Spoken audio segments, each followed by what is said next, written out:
tayo, hindi lang yung sarili natin ang palalakasin natin, hindi lang ang sarili natin ang i-connect natin sa Diyos, ngunit importante din that we be an encouragement to someone today.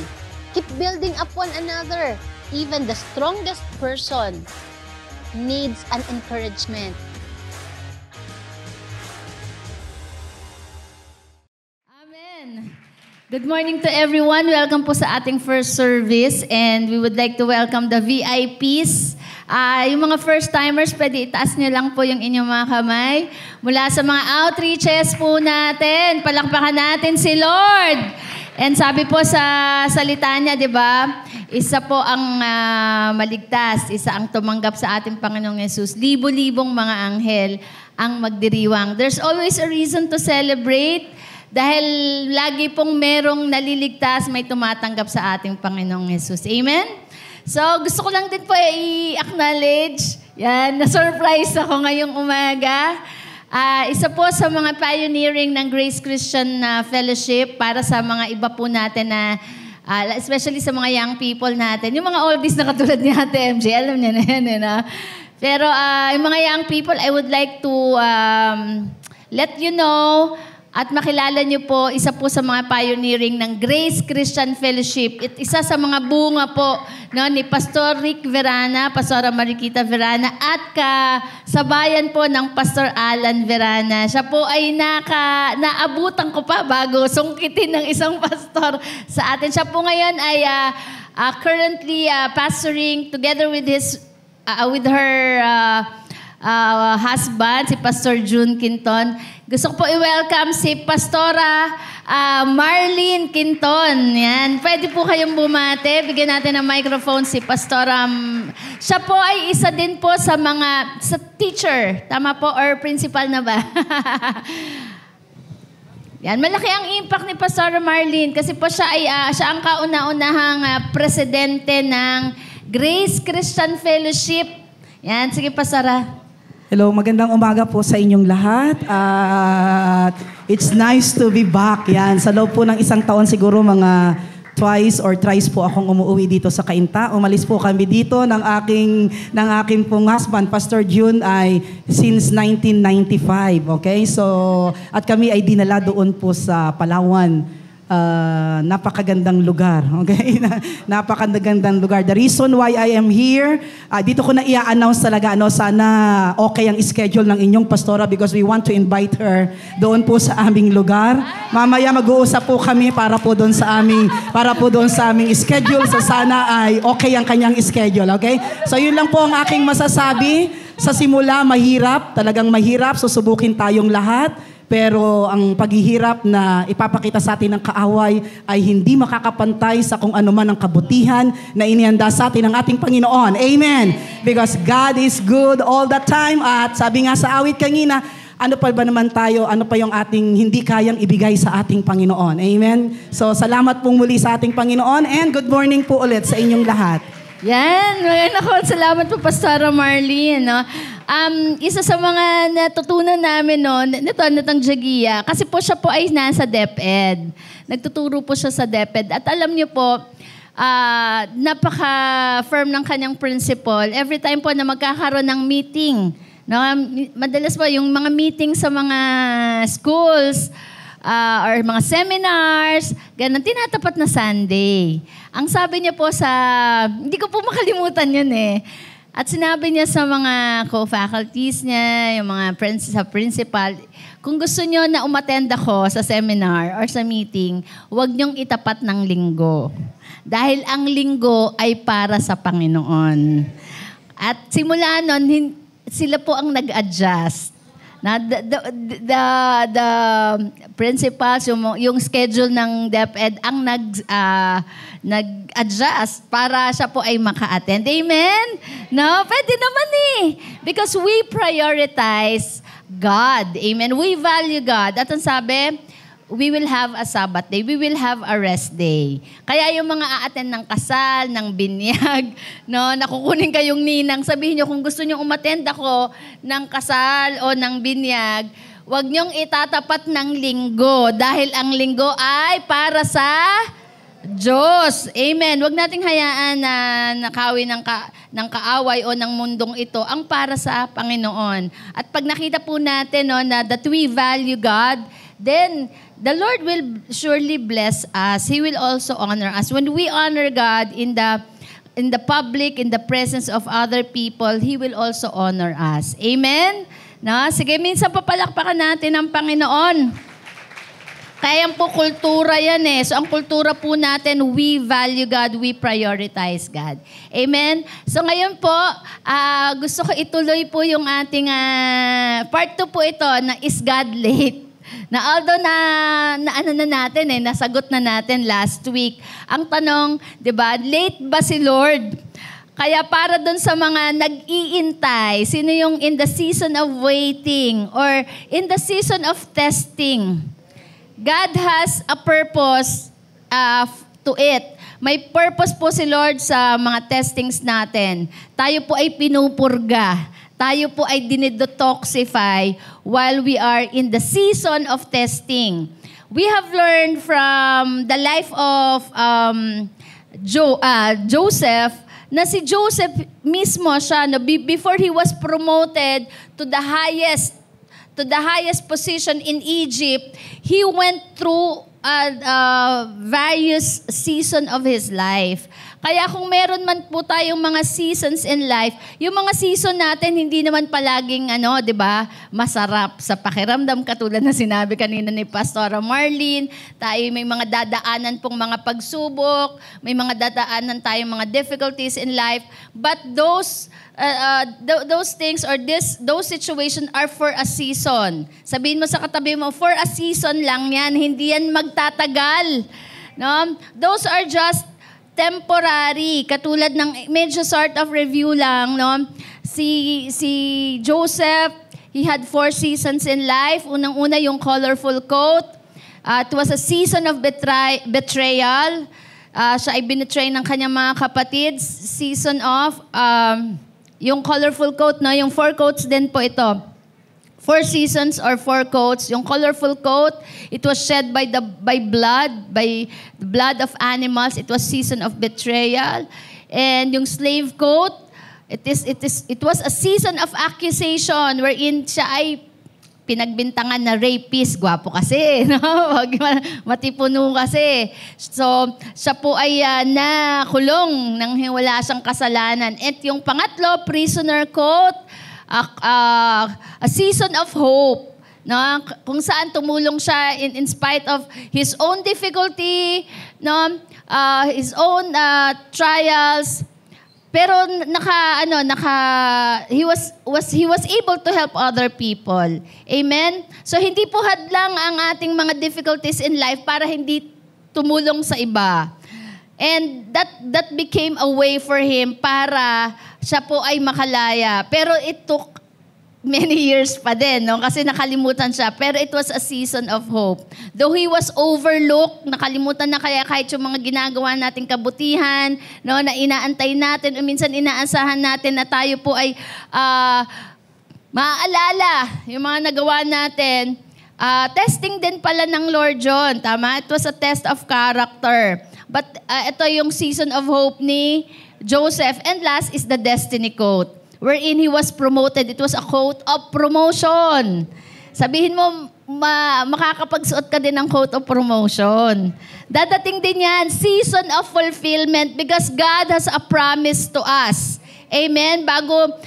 Before the Lord work, He will give a word sa buhay natin, at yun ang dapat nating panghawakan. And let us read from Book of Psalm 105, verses 16 to 19. Tignan po natin, no? Let's read. He caused a famine in that country, and people did not have enough food. But he sent a man named Joseph to go ahead of them. Joseph was sold like a slave. They tied a rope around his feet and put an iron ring around his neck. Sobrang matindi po talaga ang pinagdaanan ni Joseph. Hindi madali, no? At kasi yung gumawa sa kanya nito, the closest to his heart, yung mga kapatid niya.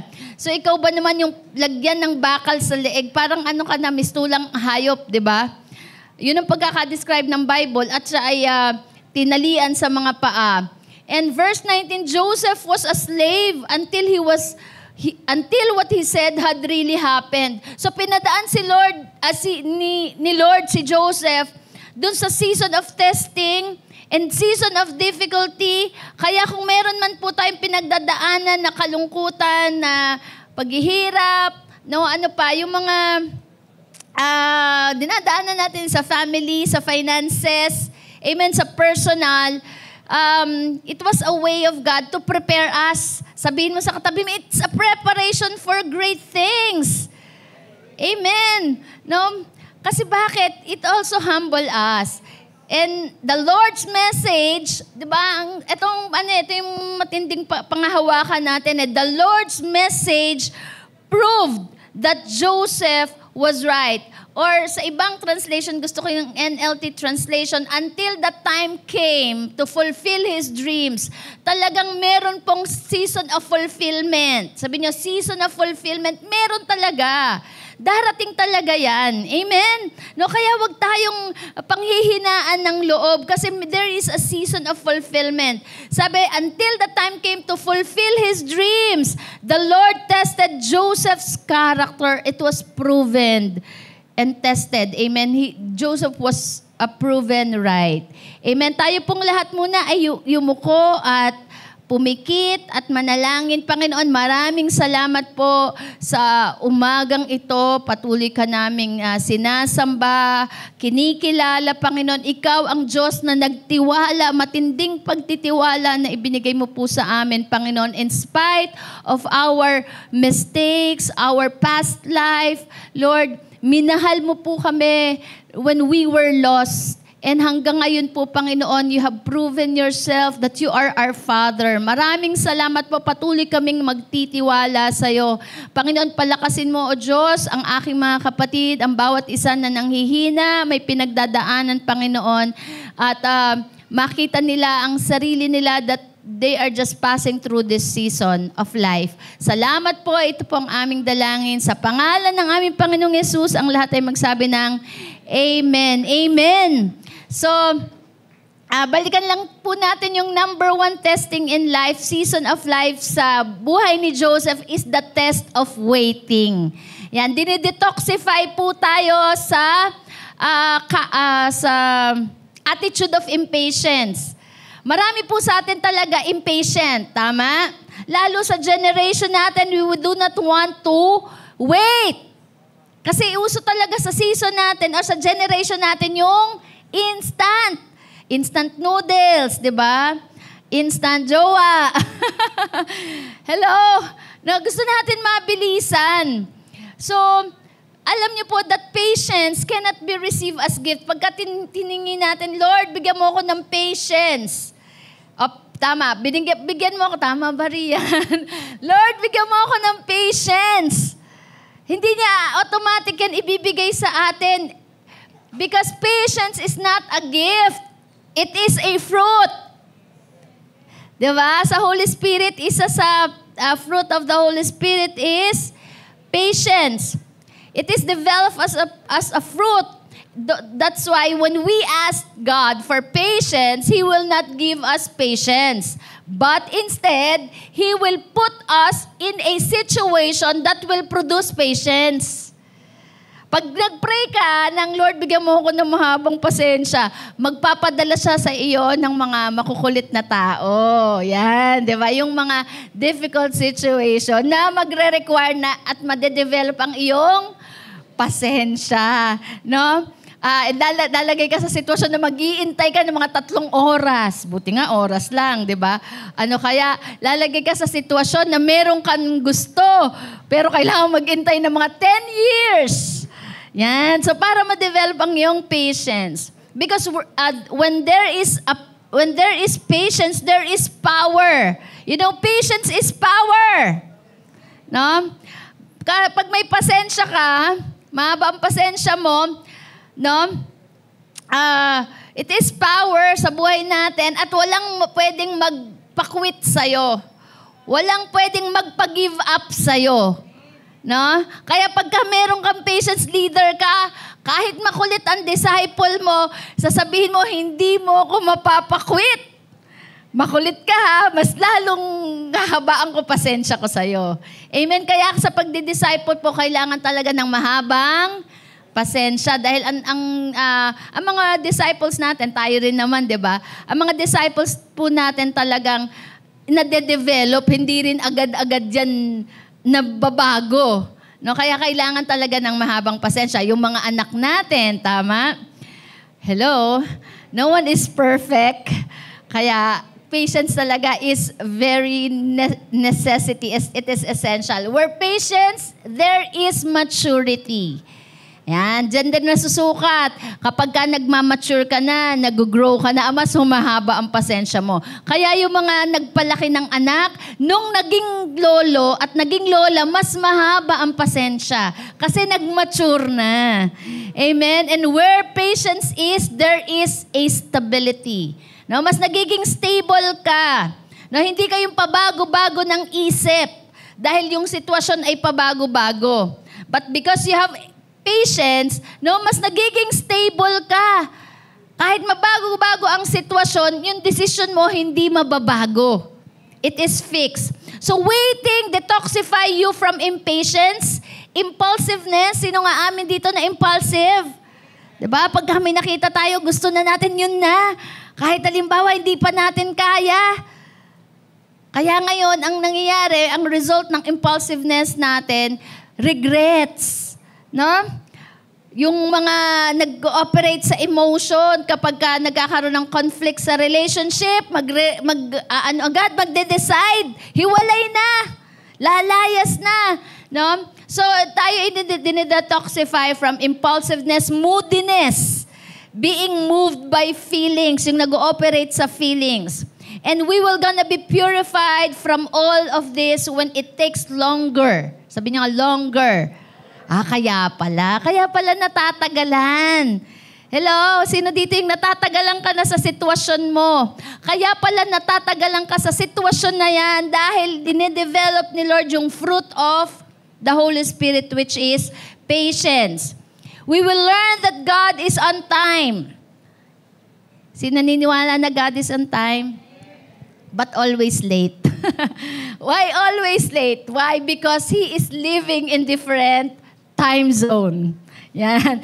Kami po ngayon, we have started the home office. No? And ang account po namin ay sa US. Wow. Sabi ko, nagbago lang tayo ng time zone natin. No? We are working from 9 p.m. to 5 a.m. Kasi yun po ang US time zone, di ba? Tama? So, pero pagka i-compare po natin dito, late po sila.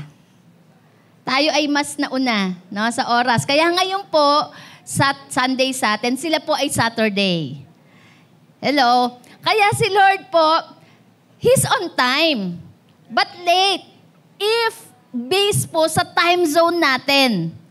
Hello? Kasi yung time zone natin, gusto natin, ito, by this time, ganito na ako. By this time, ganito na. Hello? No? Pero hindi pa dumadating. Katulad ni Abraham tsaka si Sarah, may time zone si Lord, pero sila may sariling time zone. Kaya tuloy sabi ni Sarah, sige na nga, sipingan mo na nga si Hagar. Baka siya na, ang tagal-tagal ni Lord, late na siya, matanda na ako. Kaya si Hagar na yung ibinigay ni Sarah kay Abraham. Kasi akala niya late si Lord.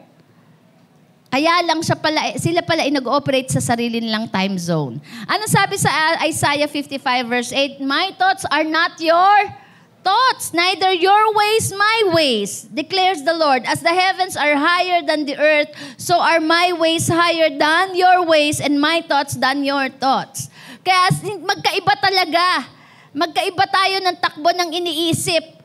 Magkaiba tayo ng takbo ng oras kumpara natin sa Diyos. Amen. So God's timing doesn't line up with our time because He is in different frequency. Hello. He sees things differently. Tumitingin tayo ayon dun sa, nagde-decide tayo ayon sa nakikita natin. Kasi alam niyo, sometimes we operate by fear. Lord, naku, matanda na ako, wala pa akong asawa. Lord, matanda na ako, di pa ako nagkakaanak. Di ba? Lord, ganito. So yung anak ko, tumatanda na. So, yung oras natin, nag-ooperate tayo by fear dun sa schedule natin. Kaya ngayon, ang ginagawa natin, minamanipulate po natin. Kinokontrol natin ang sitwasyon. Kasi natatakot tayo, baka mapag-iwanan, baka hindi na mangyari. Hello? But everything is under God's control. Amen. Hindi po siya talaga late. Siya lang po ay nasa tamang panahon. Hello? Sabi po sa Habakkuk chapter 2, verse 3, "At the time I have decided, my words will come true." You see? Pag nagdesisyon na si Lord, yung salita na binitawan niya, yung pangako na ibinigay niya sa'yo, hindi pwedeng hindi mangyari yan. Sabi niya, "My words will not return void and empty, but it will accomplish." Sabi niyo, accomplish. It will accomplish the very purpose why it is being sent. Hindi papayag si Lord na hindi mangyari ang salitang binitawan niya, because one character of our God is faithfulness. Hindi siya sinungaling. Kung ano po ang sinabi ng Diyos, gagawin niya. Hello? So we can trust what sabi ni Lord, we can trust. You can trust what I say about the future. It may take a long time, but keep on waiting. Sabihin mo sa katabi mo, keep on waiting. Kahit matagalan pa yan, maghintay ka lang, and it will happen. Tinuro ko sa inyo last week, no, kung paano mag-wait. And one of the ways of waiting is wait actively. Amen. No, hindi kayo mag-iintay na walang gagawin. Habang naghihintay, may gagawin ka para di ka mainip. Yan ay isang paraan ng pagtitiwala sa Diyos. Maglingkod tayo sa Panginoon. Tumulong tayo sa ibang tao. Magtrabaho tayo. Do something while we are waiting. Amen. Hallelujah. And number 2, let us go to the next testing. Okay na tayo sa waiting, ha? Wala na magmamadali. Although it's really hard, pero alam nyo, ang salita ng Diyos, it always has a way to comfort us and assure us. Kung meron po tayo na para, no, tayo i-guide, no, hindi tayo makawala dun sa area ng kalooban ng Diyos, lagi po tayo mag-a-approach sa Word of God. Always ask. Sabi ni Lord, seek and you shall find. Ask and it shall be given to you. Knock and the door shall be open. Amen? The Lord will not run out of His revelation. Hindi po magra-run out si Lord. Ang dami-daming pangako ng Panginoon, and He has always an assurance to us na He is in control. Sabihin mo, God is in control. God is in control. He knows your situation. Amen. Also, He knows your heart. Kaya, medyo yung gauge natin, di ba? Yung anchor natin, dapat yung heart natin naka-anchor sa salita ng Diyos. And number 2, the test of purity. It detoxify us from lust. Di ba po, si Joseph, di ba, dumating siya sa season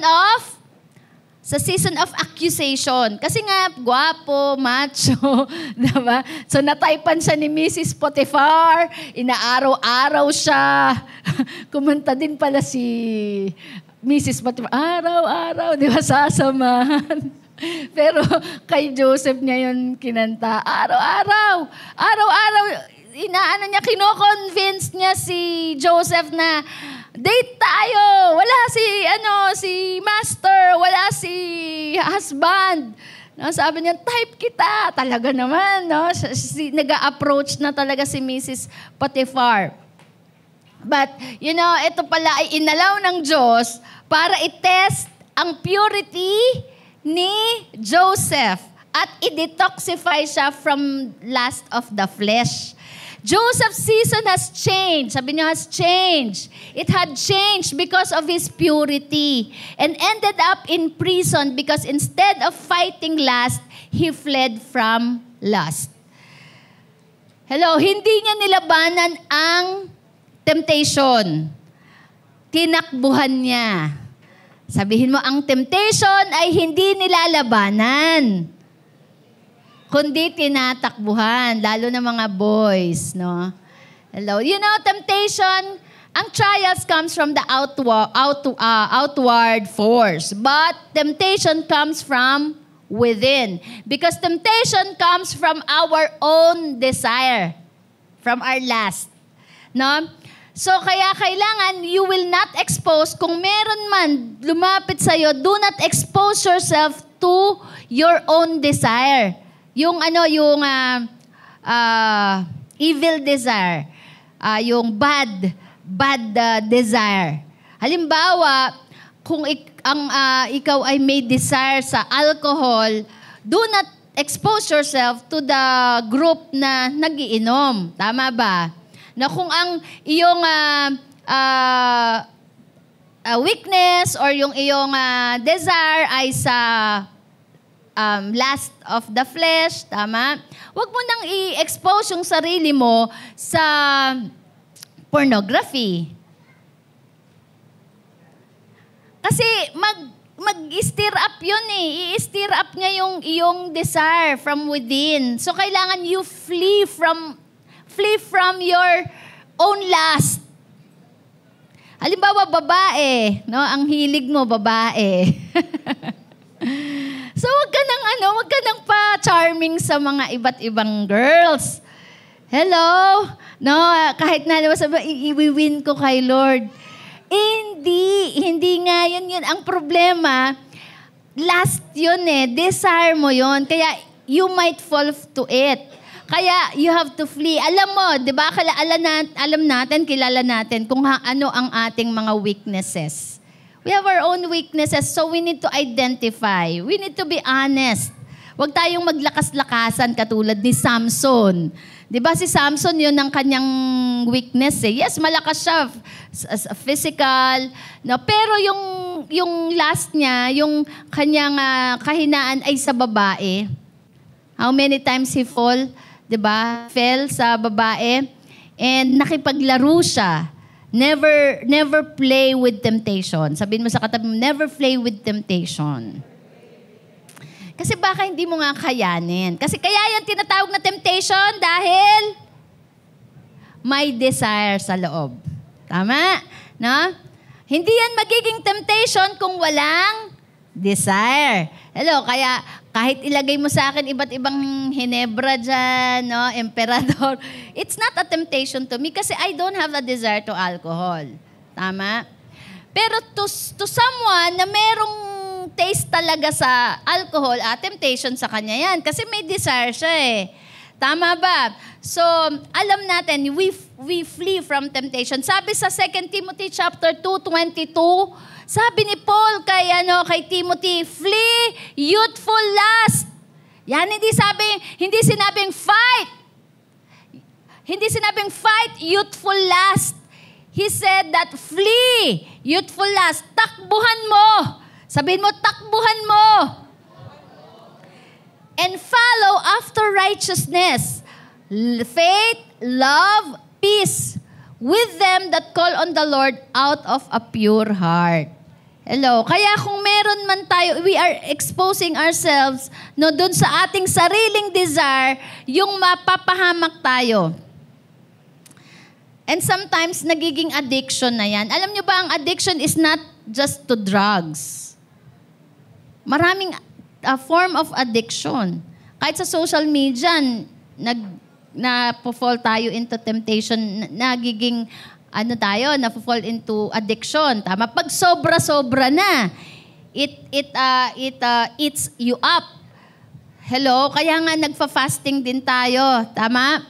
No, tinatanggal natin yung anything that eats us. Anything that consume us. Hello? Pinapatay natin yung work of the flesh, yung lust of the flesh. Amen? So, flee from temptation. Flee from your own desire. Because God anointed us not to fight lust, but to flee from it. Katulad ni Joseph. Amen? We can overcome demons. We can cast out demons, but not lust. Hello? Pwede nating i-cast out ang demonyo. Pero ang lust, hindi yan nakakast out. Kasi it comes from within us. From our own desire. So we need to run away. Sabihin mo, run away. Run away from lust. Amen. Kaya nga si Joseph, he did not try to evangelize Mrs. Potiphar. Sabihin na sa mga katabi mong lalaki o young people or anyone na hindi evangelize ko naman, dadaling ko sa church, diba? The problem is, ikaw ang na-evangelize minsan, diba? Pag hindi tayo talaga on guard, lalo na kung wala tayong accountability. Pag walang nakakaalam, no? Kaya dapat meron tayong accountability partner na nagche-check sa atin. Yung mga leaders natin, palakpakan na natin ang mga leaders. Yung mga leaders na laging nagche-check, yung nangungulit, nasaan ka na? Diba? Anong oras na? Sinong kasama mo? Grabe, sila mga minsan mga taga-Jagiya talaga. Ba't ganun mga taga-Jagiya? Pati parang personal na buhay, pinapakialaman. Wala na ako sa church, minomonitor pa ako. Ang tawag po dyan ay accountability. No, accountability, yung ating relationship ay not just within the four corners of the church, but it is alive. Amen? Kaya magpasalamat po tayo sa mga leaders na 24/7. Na nagmo-monitor. Hello, supposed to be natutulog na. Kaya tuloy, wag naman masyadong pa-bebs, no? Kasi yung mga single natin na mga leaders, para naman sila magka-love life din. Minsan nakakalimutan na ang love life, kaka-monitor sa inyo. Hello! Okay, salamat sa mga leaders na who is very faithful in monitoring. That is having accountability with the disciples. Amen? We cannot evangelize people whom we are tempted. Or else, they will drag us to destruction. Sila ang hihila sa atin para tayo ay masira. Katulad ng ginawa ni Samson, no? He tried to play with Delilah. Ang nangyari, no? Siya ang nakuha ni Delilah. Tama? And yung hair niya, in-expose niya. Kaya nga pagka tayo ay in-expose natin ang temptation, na-expose din natin ang ating, we became vulnerable. No? We became vulnerable. At unti-unti nako-consume na tayo. Yung strength natin, kino-consume na rin. Hello? Dati, love na love mo si Lord. Dati, addict ka kay Lord. Dati, addict ka sa presensya ni Lord. Pero unti-unti, ayaw mo na umaten ng cell group, ang tingin mo na kay Kuya Chester, ginajudge ka, di ba? Yung wala namang kaalaman yung leader mo, pag tumingin lang, may alam to si Kuya Chester sa akin. Si Ate Kat, ibang tingin, ginajudge na ako. Samantala wala namang alam, ibig sabihin guilty na. Hello? Di ba? Kaya, tayo mismo, we need to be on guard. Sabi ng Bible, guard your heart. Sabihin mo sa katabi mo, guard your heart. Guard our hearts. Amen? Run from anything or anyone that you are tempted with. Or anything that you are tempted with. And trust God. Say, trust God. Trust God to send somebody who is not tempted by that situation. Hindi ikaw ang solusyon dun sa problema ng taong yan. No? The Lord will gonna send another person na wala siyang desire for that particular thing or for particular person. Amen? No? Kaya kung halimbawa may inaay kayo, wag ikaw ang mag-evangelize. Kaya tayo homogeneous eh. Hindi tayo hetero. No? Hindi, invite mo, sige pwede, pero hindi ka magdi-disciple. Baka disciple chicks ng ng disciple chicks saka fellow chicks at saka evangeligaw ang kahinatnan.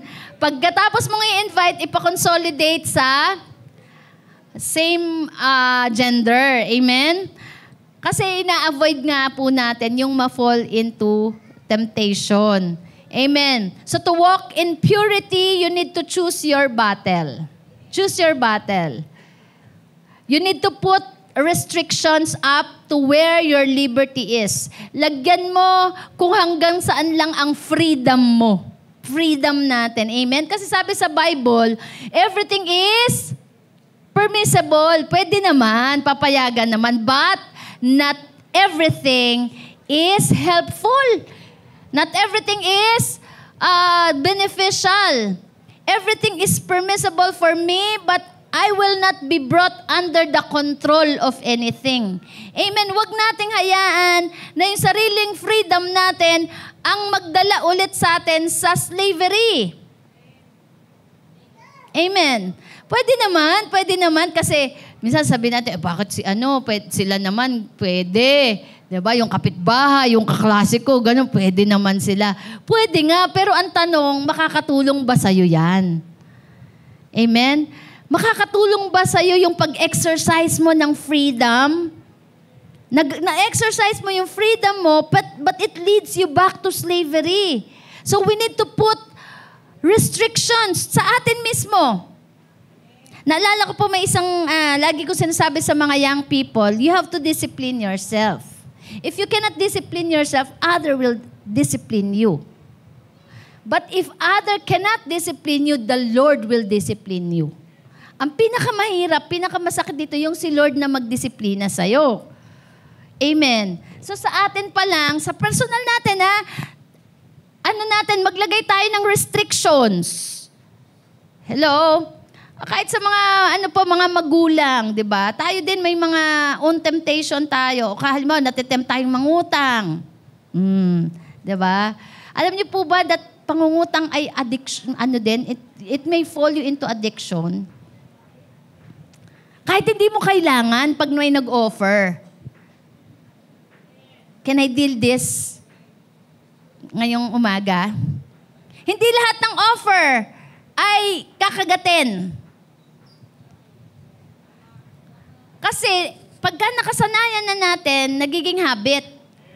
And sometimes it becomes addiction. Akala natin droga lang ang ang addiction, pero akala natin alcohol or smoking. Pero kahit po yung pangungutang nagiging addiction 'yan. No, yung pag nakita mo si sister, naku, mapera to. Prospect, 'di ba? Alam niyo po, ang bangko, magaling 'yan. Magaling pong mag-trap ang bangko. Ito lang, tinawagan ako ng home credit. Sabi, we have seen your good standing in payment many years ago. Kami po ay nag-offer. Sabi ko, I'm not interested. Choink, di ba? Ang BPI, meron din akong approval. Pero pag di naman kailangan, at talaga tinuturo sa atin, no to utang. No to utang. Amen. Yes to cash. Kung hindi pa kaya, pag hindi pa kaya, ayan, manahimik. Wait. Tama. Kaya nga sabi ko, Lord, that would be our destiny because it is His word. Amen. Kaya lang kasi we are in the world Oo nga, sabi, hindi, nasa mundo pa tayo. Kaya nga hindi naman yun yung realm natin Our realm is the kingdom realm. Amen. So we need to operate by faith. Hello? Amen? So we need to put restrictions. Put restrictions. Kung hanggang saan lang ang iyong freedom. Do not be enslaved by your passions. But instead, let your passions be enslaved by you. Hello? Tayo ay magte-take dominion sa sarili nating passion. We also manage our own desire. Kaya ang tawag sa atin ay managers. Bago natin ma-manage ang iba, i-manage muna natin ang ating mga sarili. Amen. You can drink, but you don't. Tama? Pwedeng uminom, pero pipiliin mong huwag na, hindi na. You can smoke, you can vape, but you choose not. You don't. Amen? You can watch pornography, but you don't. Why? Because it wouldn't benefit you. It will not benefit me. Hello? Amen. Sabi si Pastor Alan, siyempre mga boys talk, no? Men's talk yan. Minsan nag-open, di ko alam ko sino sa mga primary. Nagtanong, Pastor, paano if I am tempted to have this, to do this, no? To have imagination. Di ba? Nag-start yan sa imagination. Sabi niya, wag mong hayaan na wala kang ginagawa. Don't allow yourself to be inactive. Sabi niya, tumayo ka. Mag-exercise ka. Mag-ikot-ikot ka. Mag-mall ka. You need to do something. Amen? No? So, because you will not do anything that will not benefit you. Otherwise, it will leave you guilty. After natin magawa yan, magigilty tayo. And we will see ourselves that as we are not deserving. Better to imprison our passion than to contaminate our purity. Hello? Better to do like Joseph, run away from his passion. He ran away from his passion in order to preserve his purity. Amen? Now, Joseph said in Genesis 39, ano sabi niya? Sagot niya kay Mrs. Potiphar. Hindi niya sabing, pwede. Di ba? Pwede, wala naman nakakaalam eh. Tayong dalawa lang nandito. Tandaan natin, hindi totoo na walang nakakaalam habang ginagawa natin sa sikreto. Kasi tayo ay headline sa langit. Amen? Sabi po niya, ito gayahin natin, sa mga taga-Jagiya, walang tahimik. We say amen. Amen. We respond. Amen. So sabi ni Joseph, no one in my master's house is more important than I am. The only thing he hasn't given me is you. Talaga, ang tapang ni Joseph, no? Yung parang, pwede naman. Diba? Baka masaktan, asawa to ni ni Potiphar eh. Pero sabi niya, dinirect niya, pinrangka niya na. Sabi niya, hindi kita pwedeng pakialaman dahil wala akong authority over you. Because you are his wife. Pinaalala niya, asawa ka ng amo ko. Hindi kita pwedeng galawin o pakialaman. And itong magandang declaration ni Joseph, sabi niya, I won't sin against God by doing such a terrible thing as this. He always remember God. To live in reverence, to live in honor, we need not to forget God. He should always be on our mind. Dapat lagi siyang nasa isip natin. We always consider God. Kanina, sa prayer ni Camille, that we will teach our children to remember God. That the Lord should be always on our mind. Nasa trabaho ka man, tandaan mo si Lord. Kasama mo. Tama? Nasa public ka man, God is with you. His presence is with you. Ikaw lang sa sekreto, in private, walang nakakakita sa'yo, kasama mo si Lord. That's why anything that we do, we cannot sin against God. Amen. So when we think about it, kapag lagi po nasa isip natin na si Lord kasama natin at ano man po yung ginagawa natin, we are accountable to God, then mababawasan po o malilimitahan or unti-unti po talaga yung life natin would be aligned to His will. Amen? Kasi lagi natin siyang naaalala. Because to God, our purity matters. Amen? Not just during marriage. Or about, sino yung magpapakasal na dito?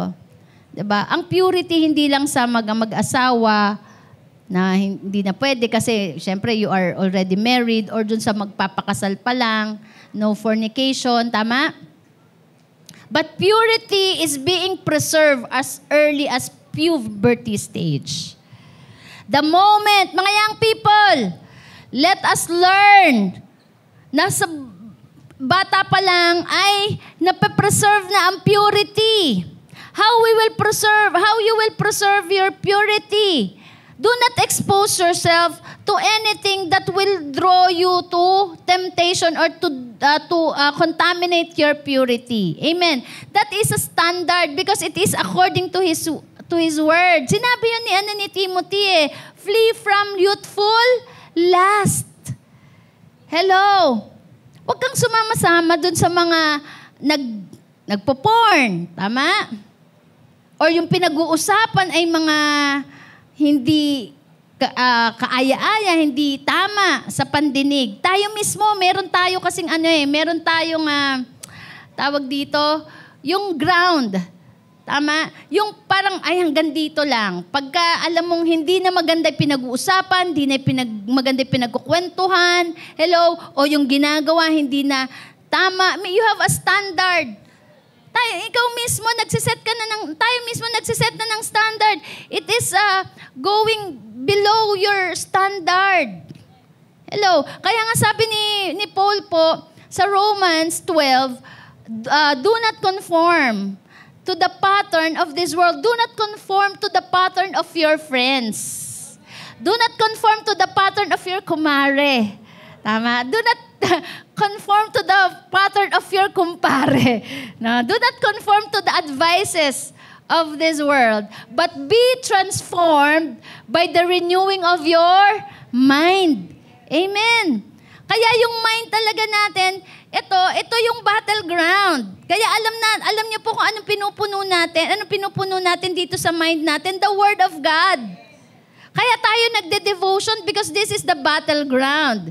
So yung battleground natin, pinupuno po natin ng mga weapons, ng swords. Otherwise, kapag wala tayong weapons in our mind, defeated tayo.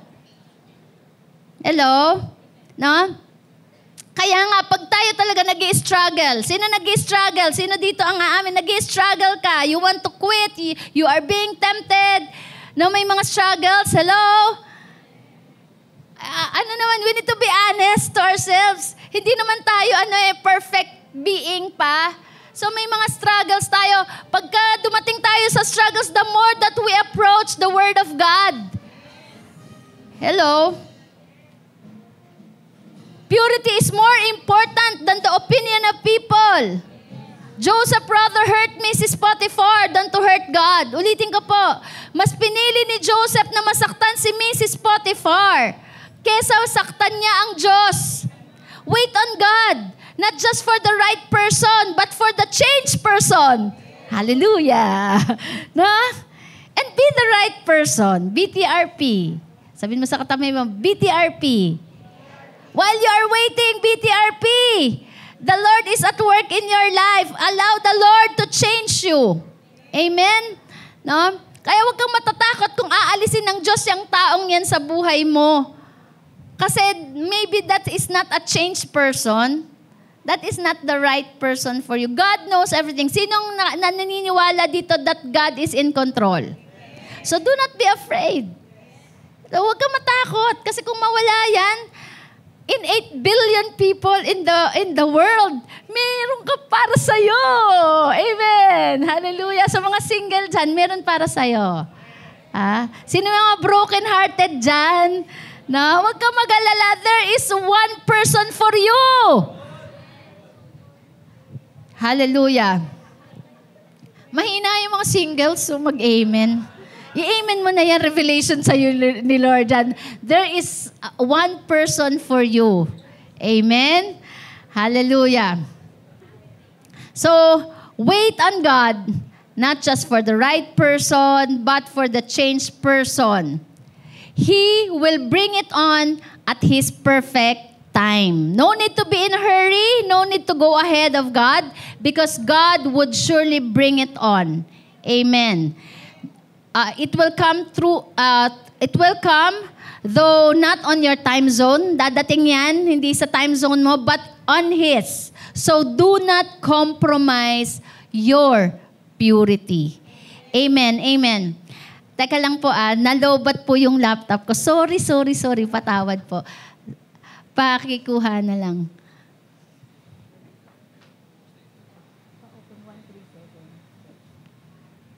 Amen. Baka biglang mawala po yung aking copy dito. So no need to be in hurry. Huwag kang magmadali. Dahil sabi, ang nagmamadali, nagkakamali. Ang di makapag-intay, ang di makapagtiis, yan. Sabi po sa Ecclesiastes chapter 3 verse 11, yet God has made everything beautiful for its own time. Hallelujah! Kasi anything naman na wala pa sa panahon ay mapakla. Tama. Hindi pa yan complete. Katulad ng baby, bago yan ipanganak, dapat yan 9 months, 40 weeks. Tama? At least 37 to 40 weeks ilabas. Otherwise, the baby may ma-infect, magkasakit, tama? Ganon din po sa prutas, anything na pitasin mo nang hindi pa sa panahon, hindi mo naman makakain yan eh. It will be wasted.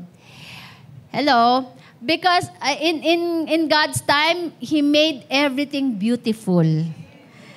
He has planted eternity in the human heart, but even so, people cannot see the whole scope of God's work. Hindi talaga natin nakikita yung whole work ni Lord from beginning to end. That's why we need to trust Him, to trust His time zone, His timing. And anyone who wants to walk in purity will choose to put his restrictions to his or her own freedom. Many would not understand that because of our current culture. Na yung current culture natin parang pwede na ang lahat. Di ba? Hindi katulad ng panahon ni La Joy. Yung panahon natin ngayon, yung panahon ni Sarah Arlene. Yung panahon ng mga nanay, ng mga tatay, di ba very reserved. Mga young people reserve. Na yung mga iba yung disiplina namin sa mga magulang namin tsaka sa lola. Pero ngayon parang pagka yung mga young people dinisiplina, nag-aaklas. Kaya talaga dapat nasa church para i-disciple. Kasi ang standard, magbago man ang takbo ng panahon, the principle of His Word will never change. Discipline is essential.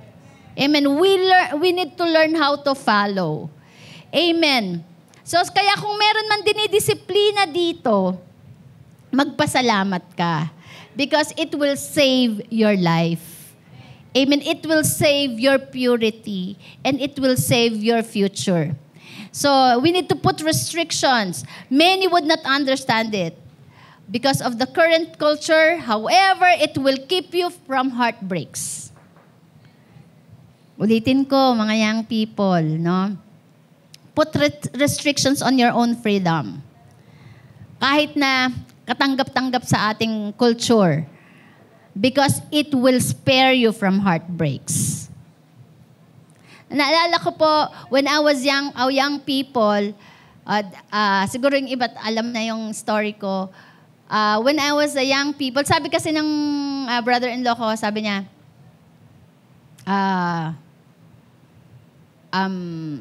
kung mag-aaral ka, huwag ka munang mag-boyfriend. Hindi yun born again pero nag-advise siya, sabi niya, kung nag-aaral ka, huwag ka munang mag-boyfriend. Mag-aral ka muna. I took it. Kaya nagka-graduate po ako nang wala akong boyfriend. Kahit maraming nakapila. Ganun na. Kunyari, diba? Ang sa akin kasi, I trust God. Basta may prayer ako. Sabi ko, Lord, gusto ko mag-asawa. Pero I waited for His time. No? And nung nakagraduate na po ako, na-meet ko si Pastor Alan. Actually, we were students during the time na nag-meet po kami, na punta ako sa Grace. Nagka-crush na siya sa akin, joke lang. Ako po nagka-crush sa kanya. Pero hindi ko po pinahalata. Hindi nahalata. Ewan ko, alam na Ate Marlene. So, wala pa. Hindi pa. Ayan. Nirestrict ko yung freedom ko. No? Nirestrict ko yung freedom ko. Nirestrict ko yung aking sarili. Kailangan makagraduate muna ako. Sabi ko, kailangan makagraduate muna ako ng college. So, inano ko muna yun. Sinopress ko muna yung feelings, yung emotion. And paano ko nagawa yon? Not by my own power. I involved myself in the ministry. Nagsipag ako sa ministry talaga. Tapos, I always do my devotion. I make sure that I have a word from God. during my struggles. Kasi struggle talaga yung nakikita mo every week, no? Magkakasama kayo sa ministry. Parang alam mo yung pagka nakikita mo, parang gumaganon yung puso mo. Yung gusto mong laging kasama, gusto mo nang i-express. But si Arlene, no? But I always do my devotion sa Lord. Tapos God always give me the word. Na isa sa mga binigay nila is sa Psalm 37, no? Or Psalm 37 or Psalm 27, sabi, wait patiently in the Lord. No? So I waited for the right time. Sabi no, wait for the right time. So, nilagyan ko ng restriction. Kaya pwede naman. Amen. So, sabi ko, Lord, pag nagka-boyfriend ako, yun na mapapangasawa ko. So, yun nga ang nangyari. And so, it spared me from heartbreaks. Diba? And painful consequences. Kaya kapag naglagay ka ng restriction sa sarili mong freedom, mababawasan, mamiminimise yung mga painful consequences sa mga wrong decisions. Nakuha po na natin, na? So, test of purity. Do not compromise your purity. And wag kang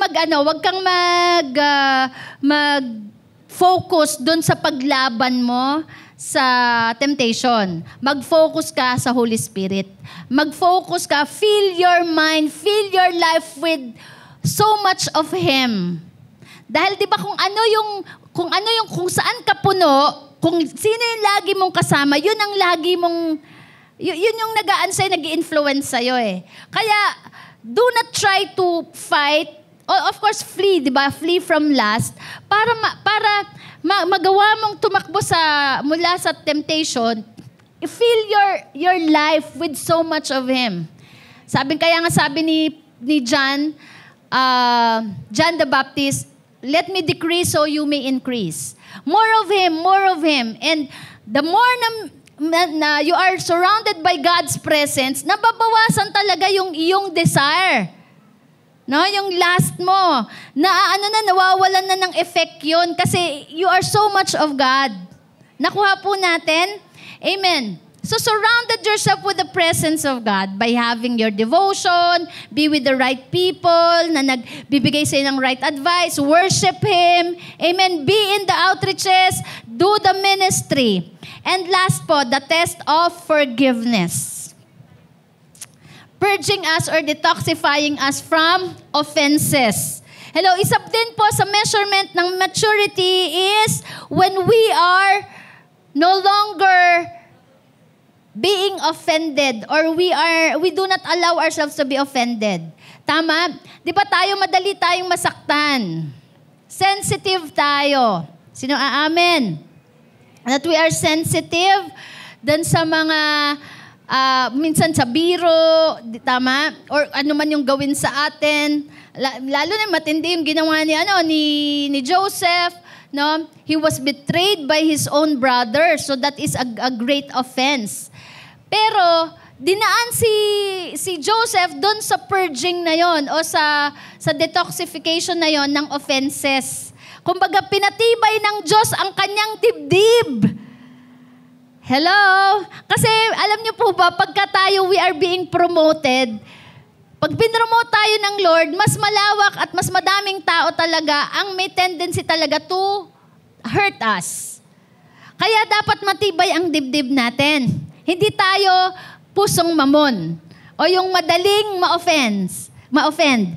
Pero alam niyo po, maaring ma-offend ka, pero you will not allow yourself to be offended. Amen. No? Kasi laging may heart check yan.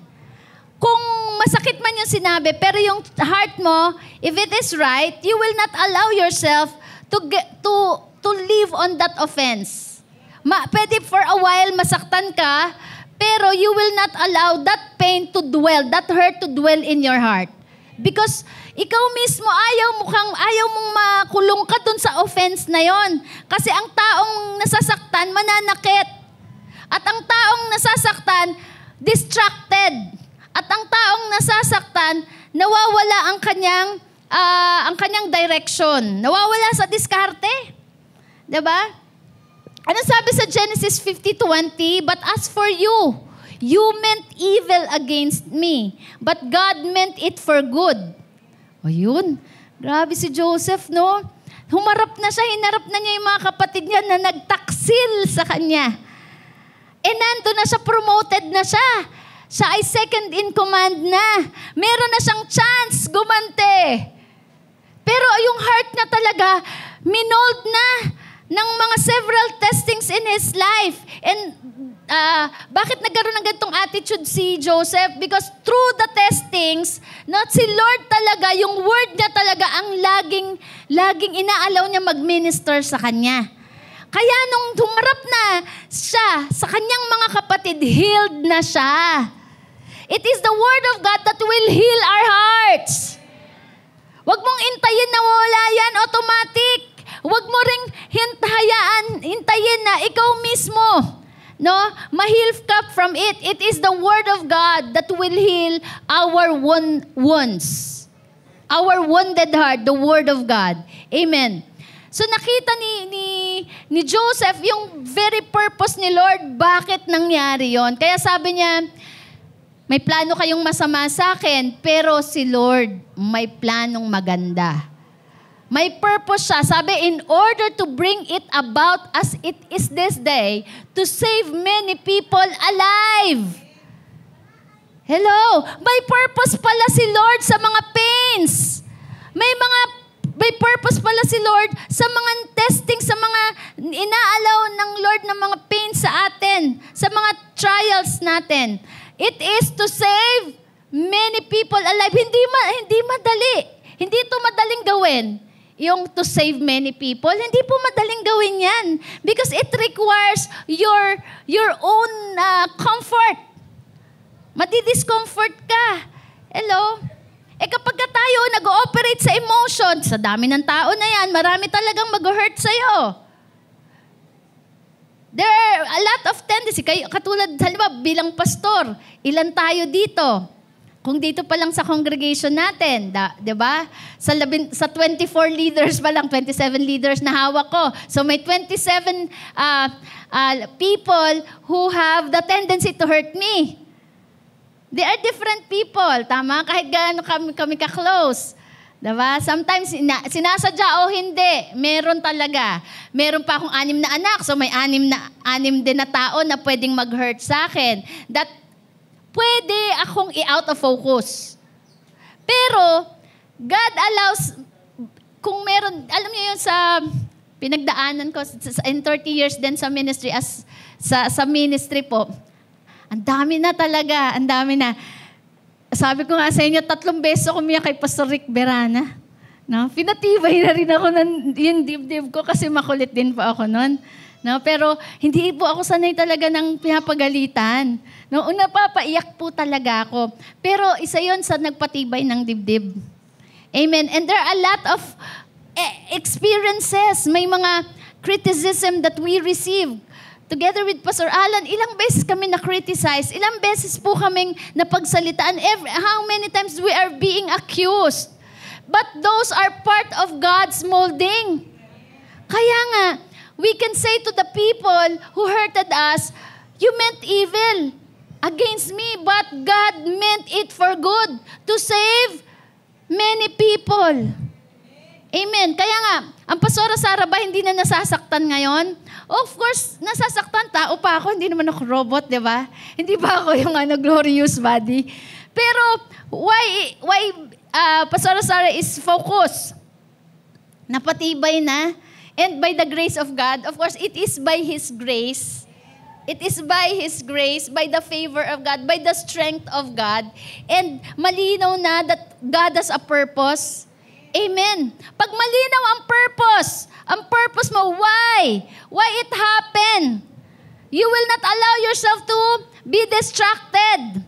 The offenses of Joseph's brothers, the accusation of Mrs. Potiphar, the injustice of Potiphar, the failed promise of the cupbearer, di ba nakalimutan siya Yun na nga lang ang kanyang pag-asang pero it took years pa bago siya naalala.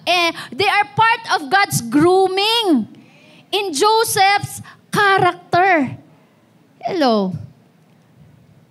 Sabihin mo, it took years for the Lord to groom you. To groom us. Amen? At saka every level of promotion talaga, it requires grooming.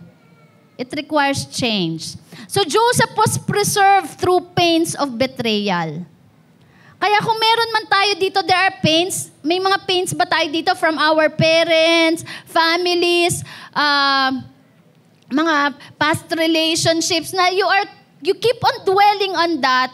You know, inahayaan mo na naka-chain ka pa. Naka-ano ka pa niyan? Ang tawag sa nakatali ka pa niyan kapag hindi mo ma-release, pag hindi mo mapatawad. Kaya si Jesus, when He was on the cross, no one was able to stop Him. Yung pains na na-experience ni Jesus. No, when He was betrayed, He was flogged, tama? Yung sinampal siya, minura siya, He was accused, lahat na ng mga masasama at masasakit na nagawa kay Jesus. Isa lang ang nagpa-release kay Lord at tumulong na mag-focus siya doon sa kanyang assignment. Ang sabi ni Jesus, Lord, Father, forgive them. They do not know what they are doing. That's why Jesus was able to, he successfully fulfill the work of the cross, the work of redemption, in spite of many pains and hurts. Hindi talaga madaling mag-save ng tao. Pero yung forgiveness, yun ang talagang makakatulong sa atin para ma-focus tayo sa dapat nating gawin at matapos natin. Kaya nga sa Galatians chapter 2 verse 20, Paul says, I am crucified with Christ. Hello, yung pipiliin mo na talagang mamatay ka sa sarili mo. Yung pagpapatawad, you are dying to yourself. You are dying to your own pains. You are dying to your own hurt. You are dying from your own rights. Yung parang hindi ko naman to deserve It's my right to, ito, karapatan ko naman din lumigaya.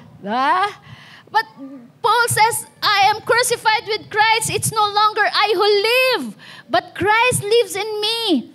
Kaya itong cross po, hindi ito pang-display. Ang cross po ay reminder sa atin that we are dead with Christ. We are crucified with Christ. No longer I who live, but Christ lives in me. Even it is uncomfortable to do it, I am crucified. Even if I am accused, I am crucified. And pagpatay ng isang tao, di ba? Wala nang pwedeng magpababa sa'yo. Wala nang salita na pwedeng magpababa sa'yo. Kasi pinili mo na ang pinakamababa. I'm crucified with Christ. It's no longer I who live, but Christ lives in me. The life I live in this body, I live by faith in the Son of God. I live by the strength in the Son of God. I live by favor in the Son of God. I live by His grace in the Son of God who died for me and loved me. Amen? So si Joseph, na pinili niya na magpatawad in spite of the betrayal, the pains of betrayal, accusation, injustice, failed promise. This situation kept him to trust in God. Amen. Alam niyo, sa time ng mga pains na ito yung nagpatiwala or tumulong. It kept him to trust God. Sa panahon po ng pains, yung mga hindi mo naiintindihan, yung hindi natin naiintindihan, di ba may minsan yung mga sitwasyon tayo hindi natin naiintindihan. Lord, bakit nangyari? Lord, bakit naman kinuha mo? Ang aga-aga pa. Ano nang kinuha si Pastor Alan? Hindi ko maintindihan. And even until now, I ask God, kahit may sagot na. May sagot na. Nung pinanood ko yung rewind. God has a purpose. Pero minsan natatanong mo pa rin yung kasi hindi mo naiintindihan. Hindi pa talaga 100% yan na napanood mo na talagang yung whole view. But it kept me from trusting God. Then through the pains, wala ka nang ibang gagawin kundi magtiwala ka sa Diyos. At iyon ang gusto ng Diyos. Yung magtiwala tayo sa Kanya. Because the more we put our confidence on God, the more we are preserved. to our destiny and our purpose. The more we put our confidence, ulitin ko, the more that we trust God, nape-preserve po tayo hanggang makarating po tayo dun sa final destiny natin. Dun sa fulfillment ng ating assignment. Hello. Katulad po ng grapes. Sino ang paborito mo ang grapes? No? If it doesn't go through the process of crushing, it will only last for a short period of time. Amen. And it will be wasted. Pag hindi mo na nakain yan, mabubulok na yan. Tama? But when it is broken down, it will last a lifetime. Sabi nila nga ang fermented wine, si Pastor Alan gumagawa siya ng wine fermented wine, from grapes, no, from fruits. Sabi nila, ang fermented wine, habang tumatagal, ay tumataas ang value. Habang tumatagal, sumasarap. Kaya when you go through the crushing of life, the brokenness of life, it means the Lord increases your value. Hindi ka pabulok, kundi pataas ang value mo. Amen. You will have a legacy kapag may crushing and brokenness. Yung patay ka na, nagsasalita pa ang iyong buhay. Buhay ka pa sa diwa ng generation na susunod because you allow the crushing of life. Amen. Joseph understood that all his painful experiences were just part of God's plan in order to humble him. Sabihin mo, part of God's plan. I mentioned you last week. Madami kasi tayo actually yabang. Tama? Marami tayong pride. Si Joseph, yes, nabanggit, di ba? Na siya ay nanaginip, nangarap. So nabanggit yung kanyang patience, yung kanyang perseverance inside the prisoner, di ba? Pero, inside the prison, pero hindi nabanggit yung kanyang flaws. For sure, si Joseph may flaws. Tama. No? Meron din siyang mga weaknesses na dinil ni Lord habang siya ay nasa crushing. Kasi kung ibigay agad, i-promote agad si Joseph, he might boast. He might be prideful. Alam niyo, dangerous po ang position kapag hindi dumaan talaga sa process. Instead na makatulong ka sa iba at maging ma-build up ka, ang position po might destroy us if we do not go through the process. Ang blessing, ang wealth, nakakatakot yan kapag minanage yan o hinandle yan nang hindi dumaan sa process. Kasi it might bring you to become prideful. Amen. So Joseph understood that.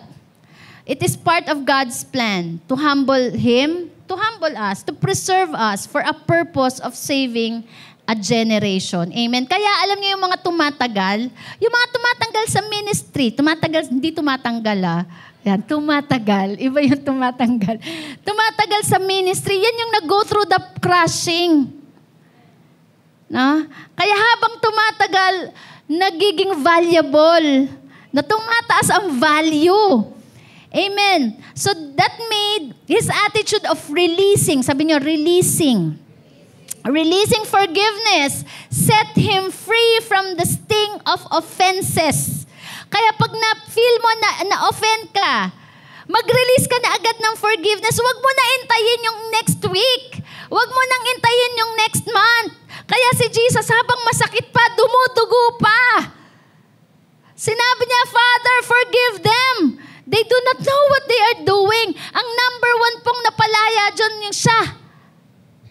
Kaya pag nagpapatawad po tayo, ang una natin pinapalaya ay ang ating sarili.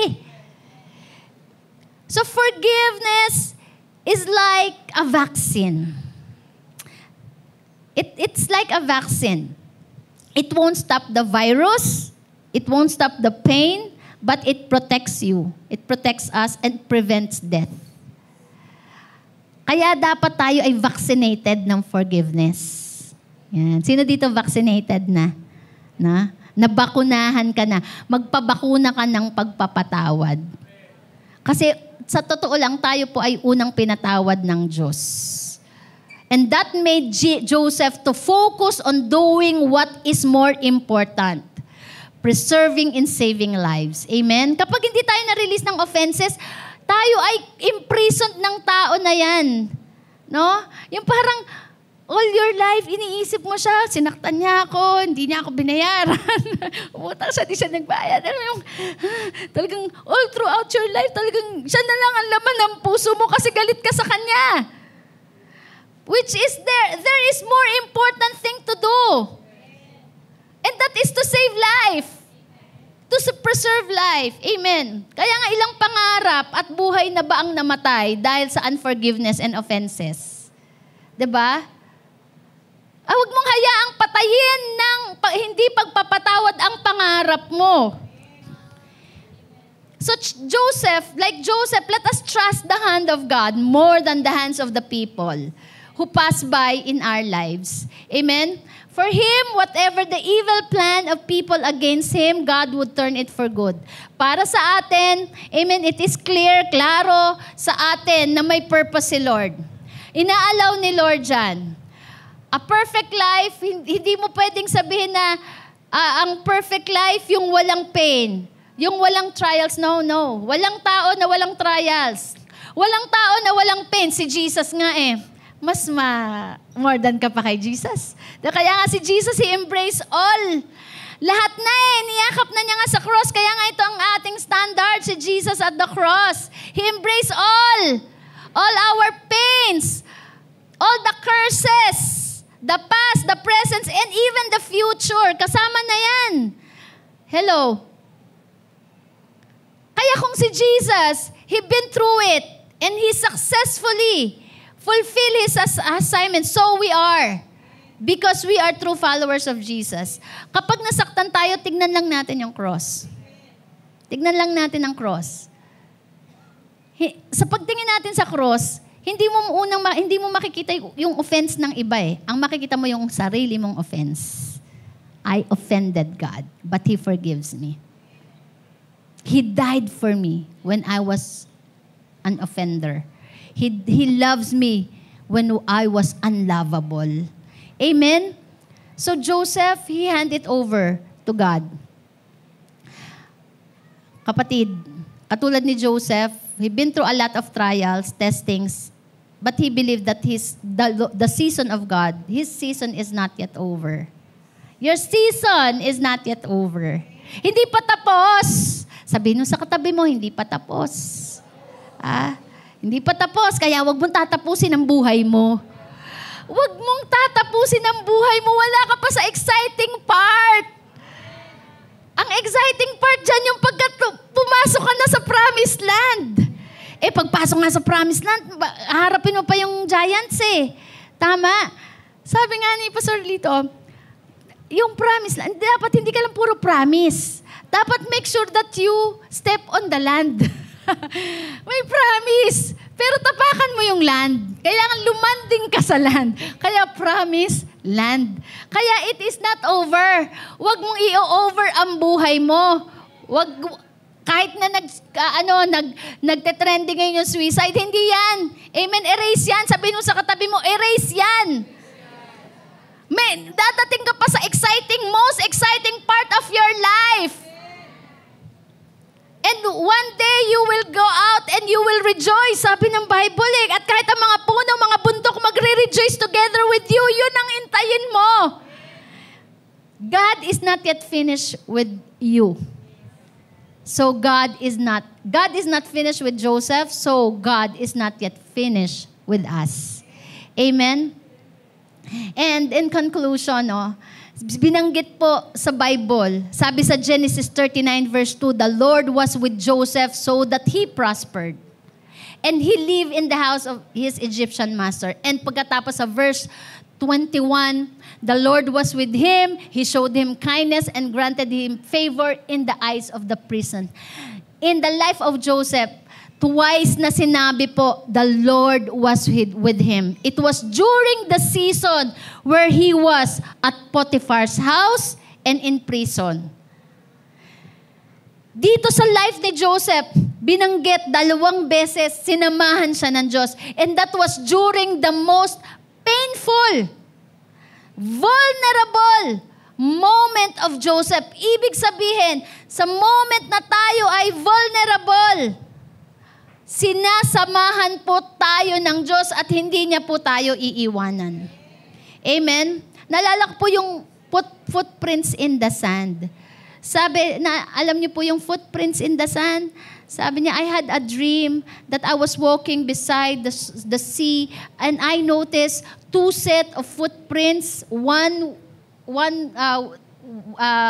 of my footprint and the other is the footprints of the Lord. And habang naglalakad siya, sabi niya, and there is a moment that when I look back, sabi niya, during the hardest moment of my life, during the most difficult moment of my life, I look back at the footprints and I noticed that there is only 1 set of footprint. And I asked the Lord, sabi niya, Lord, why did you forsake me during my most difficult moment? I noticed that there's only 1 footprint. Akala niya footprint niya yon. And the Lord answered, during your hardest moment, you notice that there is only 1 footprint in the sand because during the hardest moment of your life, I carried you. Amen? Palakpakan natin si Lord.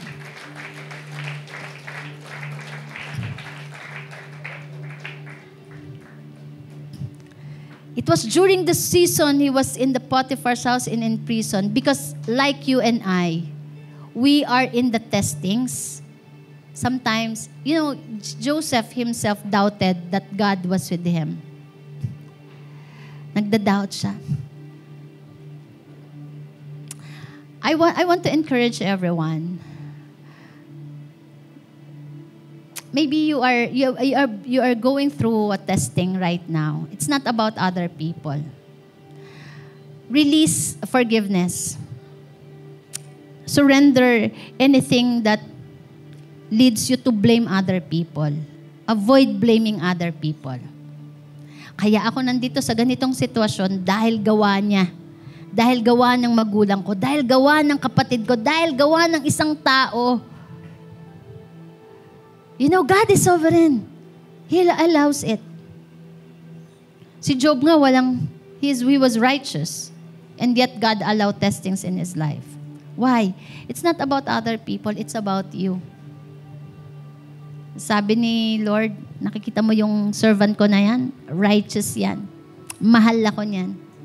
Sabi ng demonyo, kaya ka mahal niyan kasi pinagpapala mo. Try mo, tanggalin lahat ng binigay mo. Sabi niya, sige. It was a moment of purging, detoxification. It was a moment of testing character. I believe in my son. I believe in my daughter. Mahal ako niyan. Hindi ako niyan itatakwil. Hello? Don't try to blame other people. It's not about them. It's about your heart.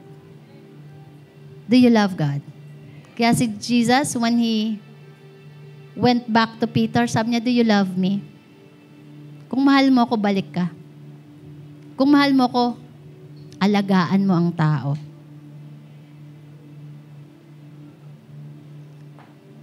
Leave other people behind. Pinayagan lang ni Lord dyan na dumating sa life mo. Sometimes to cause you pain, but do not allow that bitterness to dwell. Amen? God is working at your heart at this moment because God is preparing you for something. No eye has seen, no ear has heard, no mind has ever conceived what the Lord has prepared for those who love Him. Amen. It's you. Malaki ang tiwala ni Lord kay Joseph malaki ang tiwala ni Lord sa'yo. Test of waiting, test of purity, and test of forgiveness. Amen. Tayo po tayong lahat.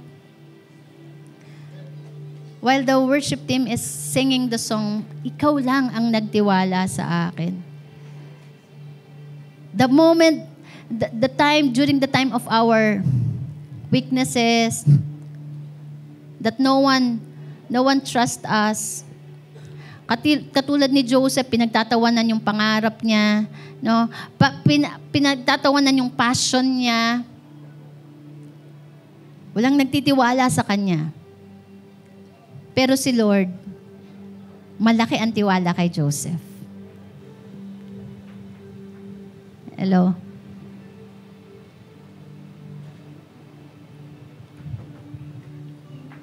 During the time of testing, sometimes it is hard to believe, or sometimes we forget the word we receive from Him. Kung nasa testing ka ngayon, parang, Lord, naiinip na ako. Dadating ka pa ba? Mangyayari pa ba yung sinabi mo? Sinasamahan mo pa ba ako?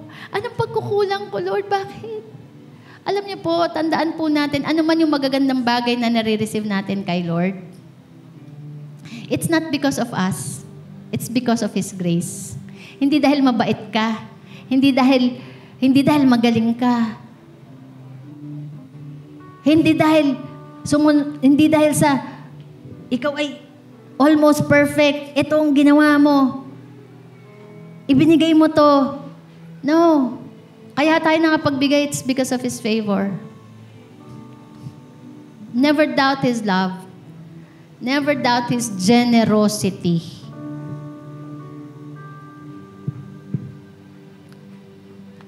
Kapag nainip po tayo, sometimes we settle down on the things that it seems good. Okay na to. Okay na to. It feels good. Kasi gusto na nating i-cut off. Gusto na nating putulin yung pag-iintay. We want to end up the waiting season. We wanted to end the purifying season. We want to end the healing season.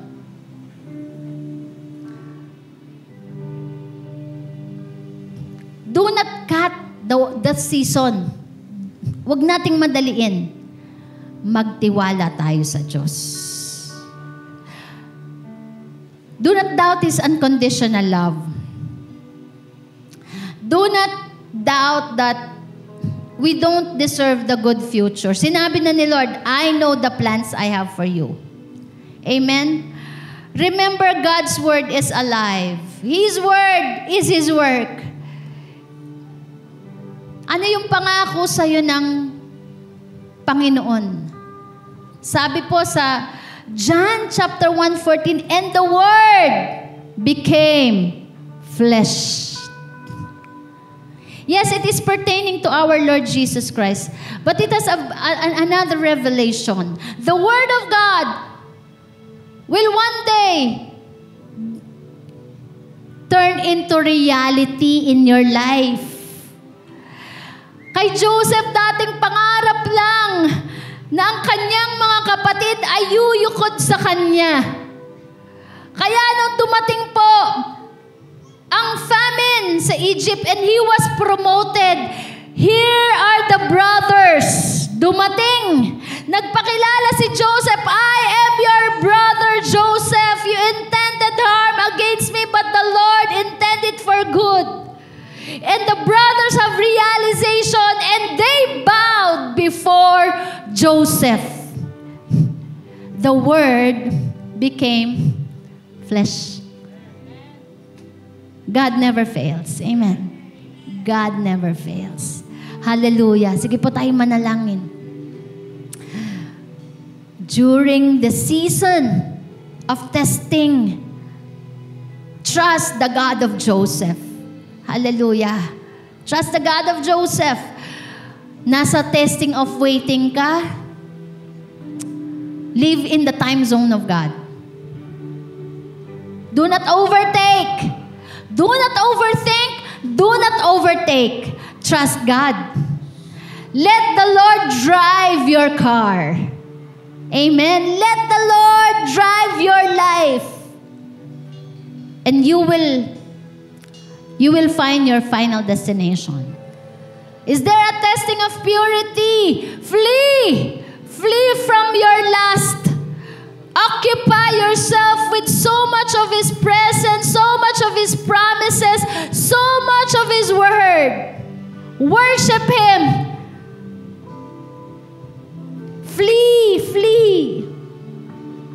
Because what occupies you will influence you. Let the presence of God occupies your life.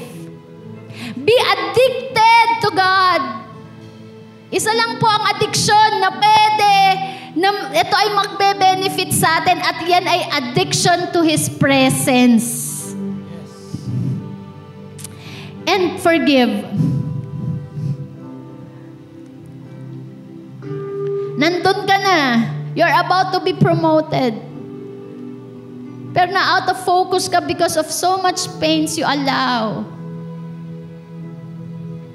Meditating the pains of accusation, meditating the pains of betrayal, of overlook. Release. Amen. Release. Release. Come on. Hallelujah. The Holy Spirit is ministering to you right now. He wanted you to be set free. Yes. Release, release, release. Pray the prayer of Jesus. Father, forgive them, for they do not know what they are doing. Yes. Father, forgive them. Come on. Yes. Forgive. Forgive. Just raise up your hands towards the Lord and you pray to yourself, Lord, heal my heart. Heal my heart. I choose to forgive. I choose to forgive. Yes. Ang forgiveness po, hindi mo kailangang maramdaman. Kailangan mong piliin. Amen.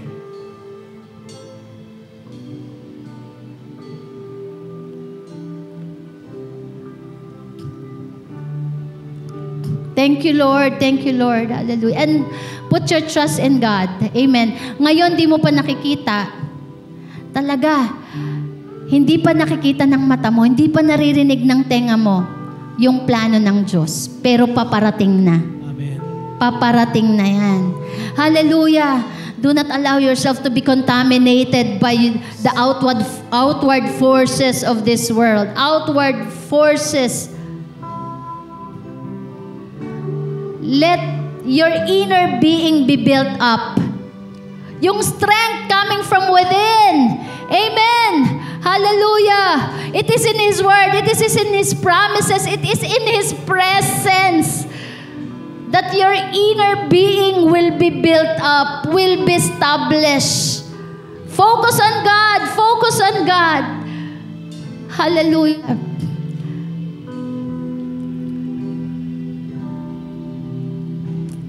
Yes, Lord. Ikaw Lamang ang nagtiwala sa akin, O Diyos, di kita bibiguin. Magtatapat sa'yo, maglilingkod ako, O Diyos. Focus on the goodness of God. Amen. Hallelujah. Ikaw lamang. Ikaw lamang ang nagtiwala sa akin. O Diyos, di kita bibiguin. Magtatapat sa'yo, maglilingkod ako, O Diyos, kay buti mo. Hallelujah. Just keep on praying. And in the atmosphere of prayer, trust Him. Release your trust in the Lord. Lord, I know, I believe on your plan. I believe on your purpose. Hallelujah.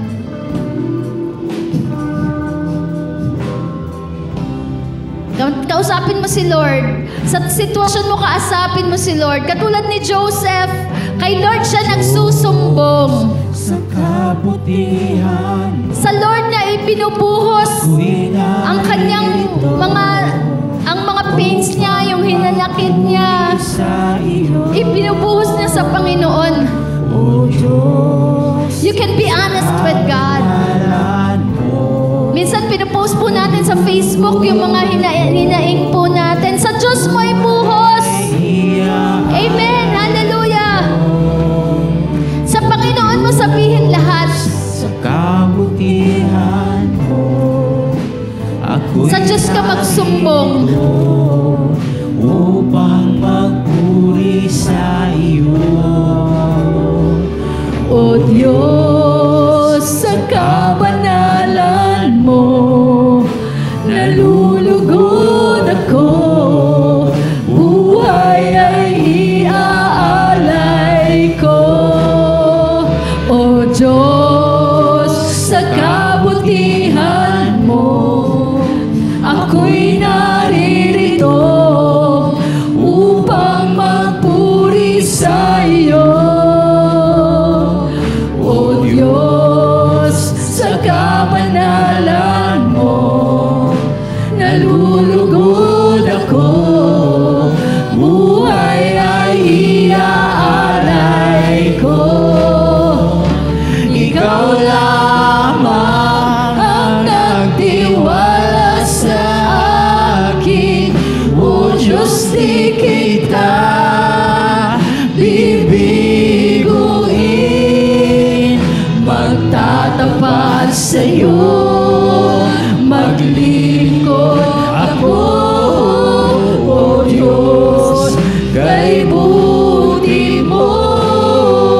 Ikaw lamang, Ikaw lamang ang nagtiwala sa akin. O Diyos, di kita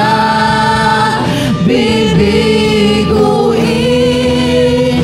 Magtatapat sa'yo, maglingkod ako. O Diyos, kay buti. Sige, sabihin mo sa Panginoon, Lord, salamat sa pagtitiwala. Ikaw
magtatapat sa'yo. Maglilingkod ako, magmamahal sa'yo. Maglilingkod ako, magtatapat sa'yo. Maglilingkod ako, magmamahal sa'yo. Maglilingkod ako, O Diyos, kay buti mo.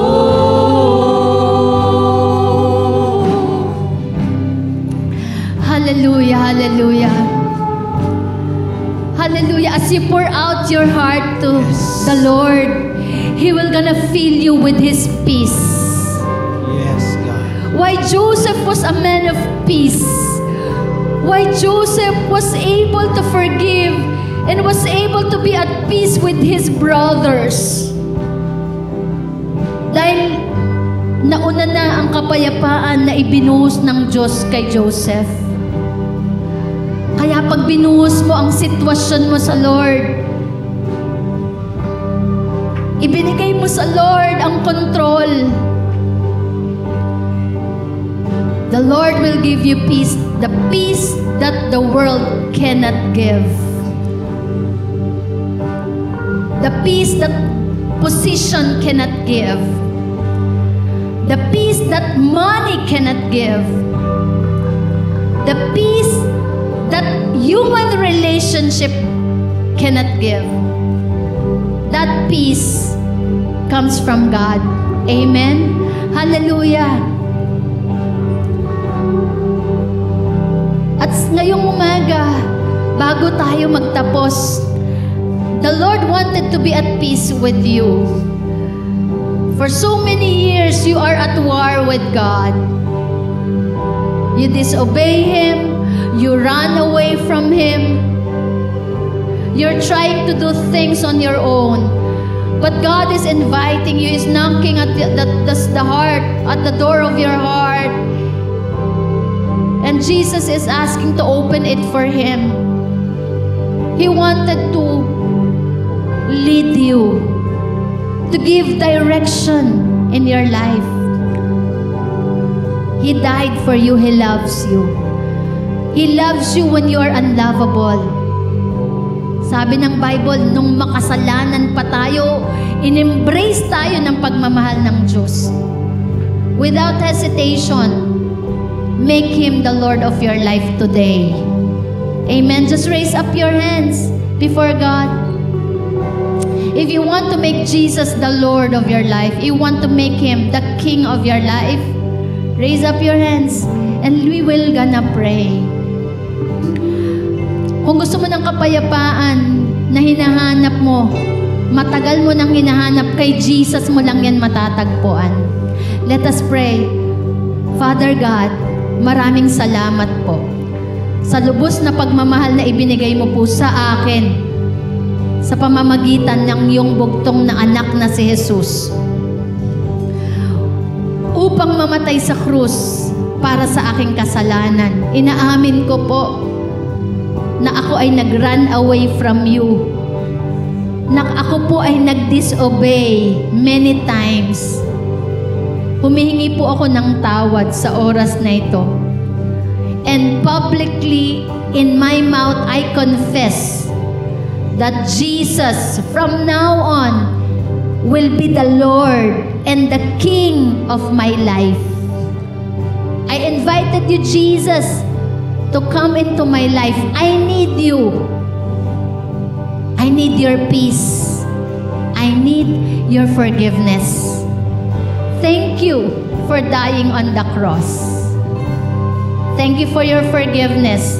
Thank you for your eternal life. And thank you for the purpose that now I have. The reason to live. Thank you, Lord. Thank you, Jesus. Thank you, Lord Jesus. Thank you for your love. This is my prayer. In your name. Amen. Amen.